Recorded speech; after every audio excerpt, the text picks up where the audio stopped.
You've seen the headlines. Stock market suffers worst week in 2 years. Investors flee to safety. Gold hits record high.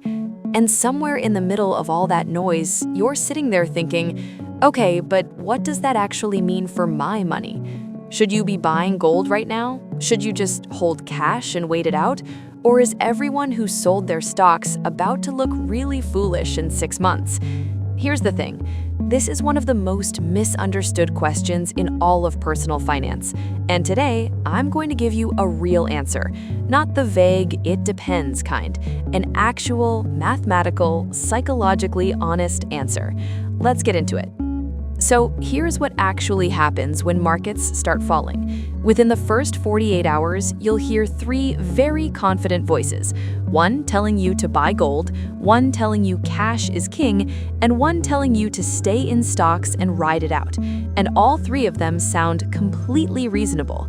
That's the problem, because in a panic, everything sounds reasonable. Your brain isn't processing logic, it's processing threat. And when it senses financial threat, it does something fascinating. It looks for the thing that feels the safest, not the thing that is the safest. Those 2 things are almost never the same. A 2022 study from the National Bureau of Economic Research found that during market downturns, retail investors on average underperform institutional investors by 2.3% annually, not because they pick worse stocks, but because they move money at emotionally driven moments. Let's look at each one honestly. No agenda, just data. Gold. During the 2008 financial crisis, gold rose plus 25%, while the S&P 500 fell minus 37%. During COVID, March 2020, gold initially dropped minus 12% before recovering. It is a hedge, but not a perfect one. Cash. Cash feels safe, but $10,000 in cash sitting idle loses roughly $300 to $400 per year to inflation at a 3 to 4% rate. In a 2-year crisis, that's a $700 silent loss with 0 headlines. Stocks. The S&P 500 has recovered from every single crash in history. The average recovery time from a 20+% drop is 14 months, but only for people who stayed in. Those who sold locked in the loss permanently. So which one wins? The honest answer is it depends on your time horizon, not your emotions. Let me make this concrete. Say it's January 2020, you have $30,000. You split it equally, $10,000 in gold, $10,000 in cash, $10,000 in an S&P 500 index fund. Then COVID hits. By December 2021, just 2 years later, here's where you stand. Gold, $10,000 to around $11,800. Rose during uncertainty, then plateaued. Solid, but slow. Cash, $10,000 to around $9,400. Inflation quietly ate $600.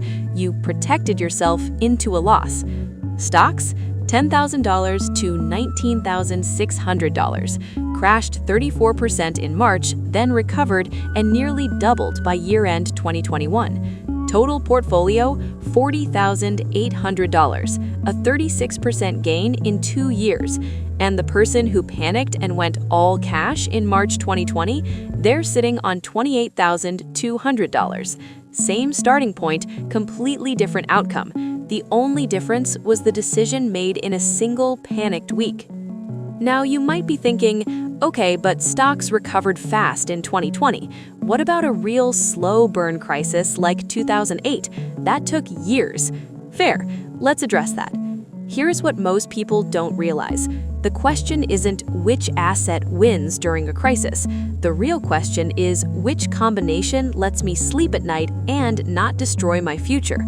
Those are 2 completely different questions, and conflating them is exactly how people make their worst financial decisions. Think of it like weather gear. Gold is your raincoat. It protects you when it's raining, but you don't wear it every day. Cash is your umbrella, easy to grab but useless if the storm lasts a year. Stocks are your house, uncomfortable during the storm, but it's where you actually live and build your life. Ray Dalio's all-weather portfolio, which holds a mix of stocks, long-term bonds, gold and commodities had a maximum drawdown of just -3.93% during the 2008 financial crisis, while the S&P 500 fell -37%. Diversification across crisis assets isn't just theory, it's the actual math. So here's the framework. Not complicated. 3 questions. Answer them and you'll know exactly what to do. Question 1. How long is your horizon? Under 2 years, increase cash and gold. Over 5 years, stay heavy in stocks, small gold allocation, 5 to 10%. Between 2 to 5 years, balanced split. Question 2. Do you have an emergency fund? If not, no amount of gold or stock strategy matters. Build 3 to 6 months of expenses in cash first. Everything else comes after. Question 3. Can you emotionally hold through a 30% drop? Honest answer only. If no, reduce stocks now, not during the crash. A plan you abandoned is worse than a suboptimal plan you keep. Look, gold, cash, and stocks aren't enemies of each other. They're tools. And like any tool, the question isn't which one is best in general, it's which one is right for you right now for this specific job. The investors who consistently come out ahead in every crisis aren't the ones who predicted it. They're the ones who had a plan before it started and didn't let a news alert rewrite it. So take those 3 questions. Write their answers down today, not when the next headline hits. Today. That's the whole game. If this helped you think more clearly about your money, subscribe, because next week we're breaking down exactly how to build a crisis-proof portfolio from scratch, starting with just $1,000. You won't want to miss that one. See you in the next one.